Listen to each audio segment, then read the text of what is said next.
नमस्कार, स्वागत है आपका फिर से आपके अपने YouTube channel government employ news में। संसद में गूंजा न्यूनतम पेंशन में बढ़ोतरी का मुद्दा।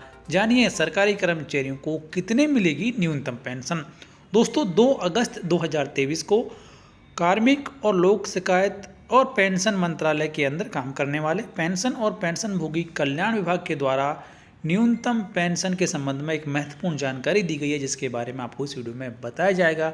वीडियो को आप लास्ट तक जरूर देखें। तो यहाँ पर आपको बताना चाहिए कि न्यूनतम पेंशन के संबंध में श्री LS तेजस्वी सूर्या जी के द्वारा कुछ प्रश्न पूछे गए थे और उन प्रश्नों के जवाब यहाँ पर DOPT के द्वारा दिए गए हैं, जो कि इस प्रकार हैं। तो प्रश्न पूछे गए थे कि क्या प्रधानमंत्री यह बताने की कृपा करेंगे कि क्या सरकारी विभागों, सरकारी एजेंसियों और संगठनों से प्रतिवर्ष पेंशन, पारिवारिक पेंशन आदि प्राप्त करने वाले व्यक्तियों की संख्या कितनी है और ऐसे सेवानिवृत्त व्यक्तियों को राज्यवार कुल कितनी पेंशन प्रदान की जाएगी और प्रत्येक व्यक्ति को पेंशन की न्यूनतम कितनी राशि प्रदान की जाएगी।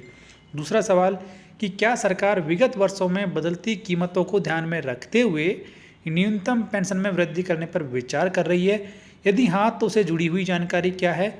और अंतिम सवाल यहाँ पर था कि क्या इस संबंध में कोई विभागीय, मंत्रालयी और अंतर मंत्रालय चर्चा की गई है और यदि हाँ तो उससे जुड़ी हुई जानकारी क्या है। तो ये 3 महत्वपूर्ण सवाल पूछे गए थे न्यूनतम पेंशन में बढ़ोतरी के संबंध में। तो इन सभी सवालों के जवाब कार्मिक, लोक शिकायत और पेंशन मंत्रालय तथा प्रधानमंत्री कार्यालय में राज्य मंत्री डॉक्टर जितेंद्र सिंह के द्वारा दिए गए हैं, जो कि इस प्रकार हैं कि केंद्रीय पेंशन लेखा कार्यालय, रक्षा लेखा महानियंत्रक का कार्यालय, दूरसंचार विभाग, रेलवे बोर्ड और डाक विभाग द्वारा दी गई सूचना के आधार पर केंद्र सरकार के अधीन पेंशन प्राप्त करने वाले पेंशन भोगियों और फैमिली पेंशनर्स तथा वर्ष 2022-23 के दौरान हुए कुल ब्यौरे की जानकारी निम्न प्रकार है। यानी कि लगभग जो पेंशनर्स और फैमिली पेंशनर्स की संख्या है वो आप लग सकते हैं कि लगभग 65 लाख के आसपास फैमिली पेंशनर्स यहाँ पर हैं, जिसमें कि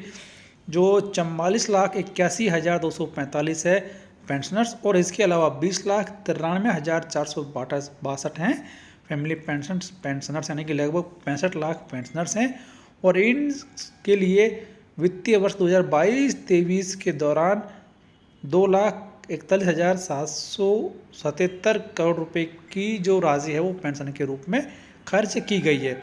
उसके बाद में यहाँ पर कि जो न्यूनतम फिलहाल पेंशन है पेंशन की और फैमिली पेंशन की, वो 9,000 रुपये प्रति महीने है। न्यूनतम पेंशन और पारिवारिक पेंशन की राशि को बढ़ाने का कोई प्रस्ताव नहीं है।